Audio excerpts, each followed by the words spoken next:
Thank you, Director. Sa ating mga kasamahan sa MSW, sa mga magulang ng mga mag-aaral natin sa daycare at mga teacher natin. Good morning! Unang-una, siyempre natutuwa naman ako na si Director J ay talagang napakasipag at sampu na mga kasamahan natin sa social welfare. Tapos yung mga teacher natin sa daycare, napupuyat din kayo pag may aberya. Balita ko, tumutulong din kayo. Well, on behalf of the people of Manila, thank you very much sa serbisyo ninyo. I love you too.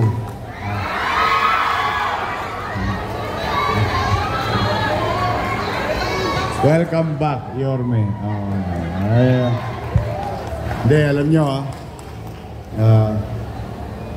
ang early education, lalo na yung mga bata, yan yung transformative portion ng isang tao. Andyan ang mahalagang pamumuhunan ng pamahalaan sa ating mga alagang bata o ginagabayang bata. Kaya napakalaki ng halaga ng partisipasyon ninyo in formative years ng ating susunod na henerasyon. As like, katulad ng mga sinabi ng ating mga nakakatanda sa atin, kung ano ang tinanim mo, siyang aanihin mo. Kung ngayon tayo ay mamumuhunan ng mainam, masinop at episyente sa ating mga alagang bata, pagdating ng araw, sila ay mga mamamayan na magiging magulang, profesional. Okay lang, Jesus is life, ha? Okay, thank you. Okay. Thank you. Na kapag tinayaan, or what you call invested to our children, there are going to be the next sets of people in the city of Manila. Kaya pagka tayo'y palpak ngayon, ay malamang palpak ang simula, palpak ang katapusan. Pero pag tayo'y naging mabuti, magaling, at nagbigay ng tunay na atensyon and resources to our kids today, most likely, with high probability that these kids will be a better citizen for the next generation. Ganyan kahalaga ang paggagabay ninyo na mga teacher natin sa daycare. Kaya huwag niyong ikikipit balikat yan na para bang wala akong magawa sa bahay, mag-daycare teacher na lang ako. Para maging abala. No. It is very important for each and every one of you, to our teachers, on what you're going to do today. Yun ang magiging resulta bukas.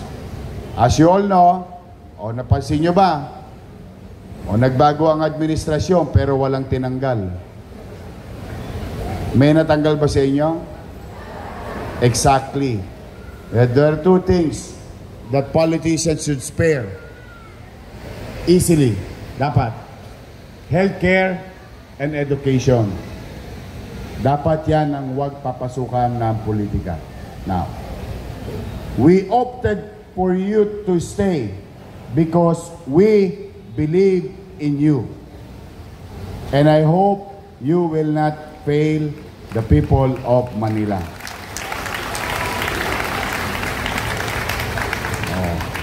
Pangalawang balita.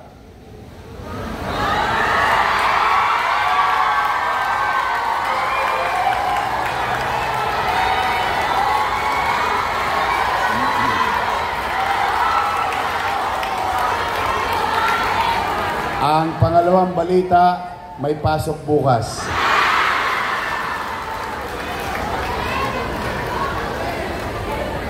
Oh. Ito ay tamang paggamit ng JO. Kayo ang tamang gamit ng JO.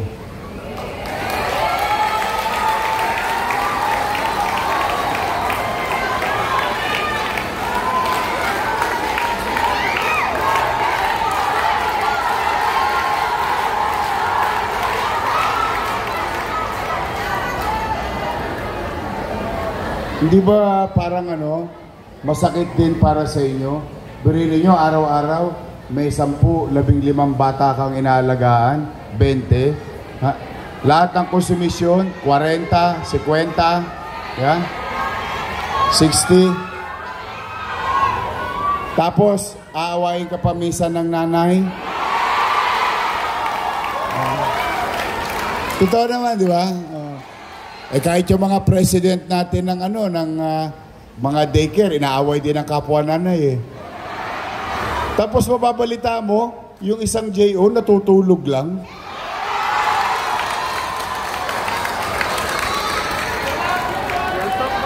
Yeah.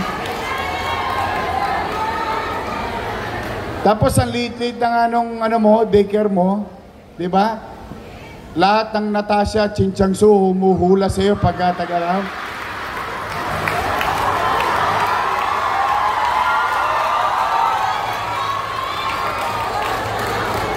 Tapos yung isang JO, tagadala lang ng bag ni direktor. Wow! Sana all. Hindi ba? Kaya yung binabanggit ko sa inyong pagiging mainam na pamahalaan is to make use of whatever is left, ano man ang natira, magamit sa tamang gastusin. At ako, hindi ako manghihinayang kahit every 6 months, every year, i-renew ko kayong lahat. At least, pag umikot ako sa community at may daycare, pagdungaw ko, nandun yung teacher. Ang masakit, yung JO, wala. Nowhere to be found. Huwag kayong mag-alala. Kinatay ko na yung ganong sistema. Under my watch, every single cent, sisinupin ko. Ngayon, pangatlong balita.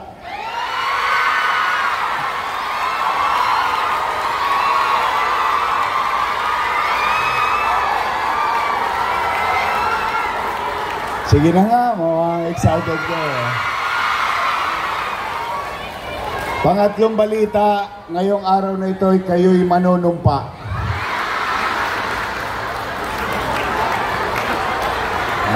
Ito na. Pang-apat na balita.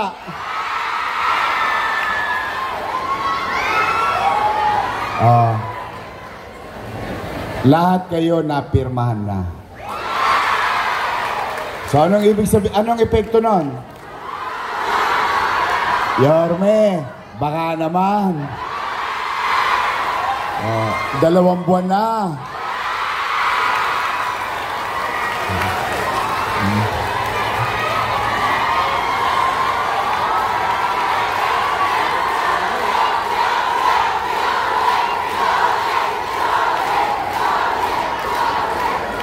Huwag kayong mag-alala. Sigurado na may sweldo kayo. Kahit na mahirap, talaga napakahirap, ayaw ko lang magdrama-drama sa inyo. Pero alam ng mga taga City Hall kung gaano nasaid ang kaban. Pero huwag kayong mag-alala. As like what I have said a while ago, katulad na nasabi ko na kanina, we will invest in our children in the city with your help.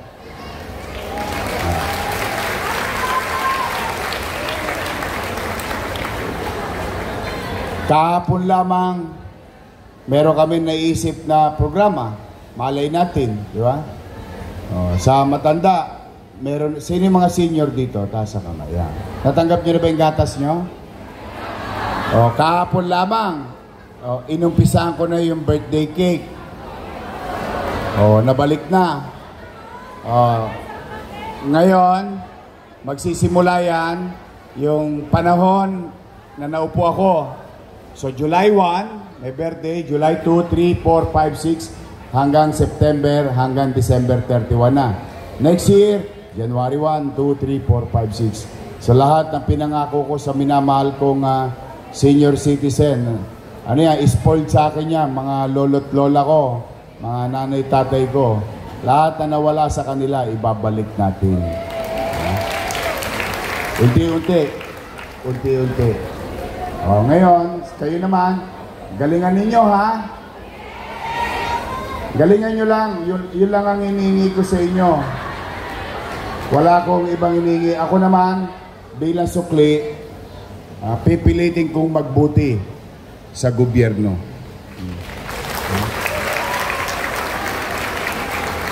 Maraming challenges, pero tingin ko makakaraos naman tayo. Tandaan ninyo, sanay ako ng wala, galing ako sa wala. Anything in front of me is already a blessing. Kaya, kahit na anong hirap na kinakaharap ng pamahalang lungsod, may gobyerno sa lungsod ng Maynila. So, abangan ninyo ang balita sa mga ilang araw na darating. I'm happy and excited for you. Save for the rainy days. Pag dumating na yung dapat, o ingatan ninyo, iraos ninyo ang inyo. Nabali na?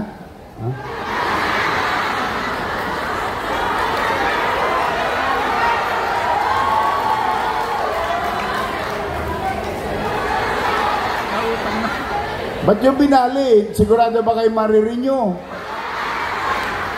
Hindi. Wala. Basta ako. Andyan kayo. Matagal na experience ninyo. I believe in you. You can utilize your experience para imolde ang ating mga batang Maynila. So muli, congratulations. And if I may put this to right perspective, welcome ulit sa gobyerno ng lungsod ng Maynila. You are part of the team. You are part of the government. You are part of delivering services to our people. You have my full trust and confidence sa bawat isa sa inyo. Mag-ingat kayo, pagpalain nawa kayo ng buong may kapal. Sabay-sabay, Manila! God first. Thank you.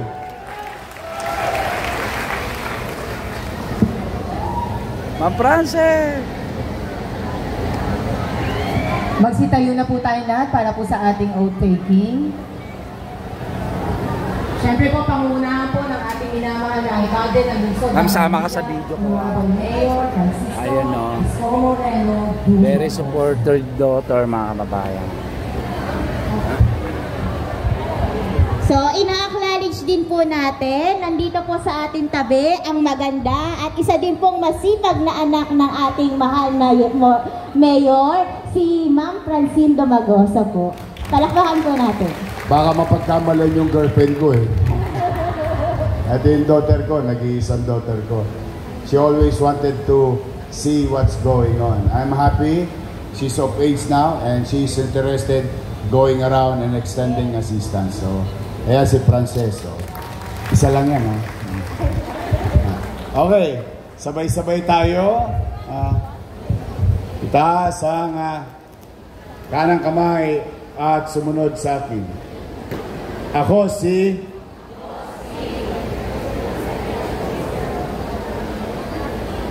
Child Development Worker ng barangay na halal bilang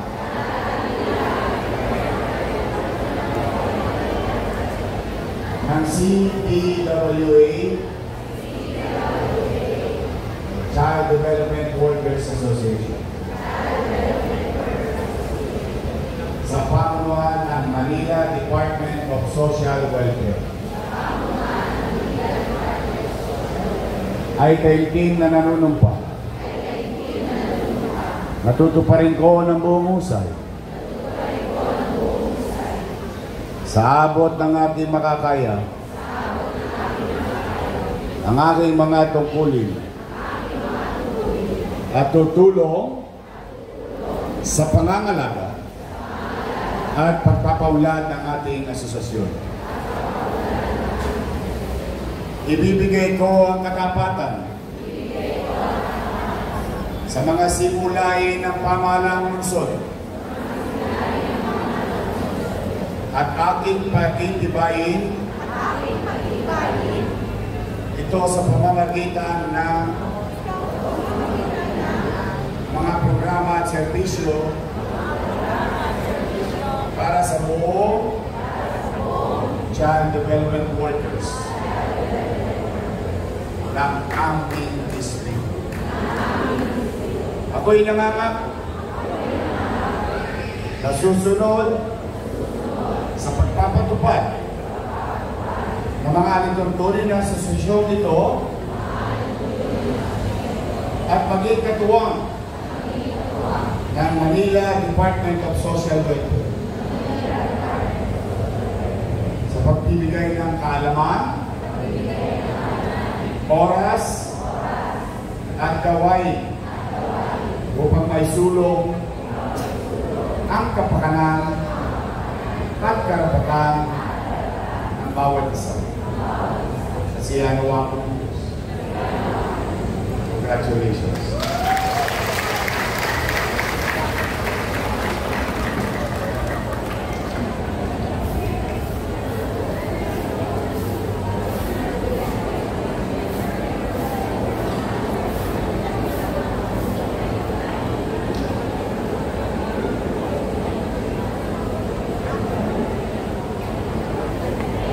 Officers, picture taking po tayo with our beloved mayor.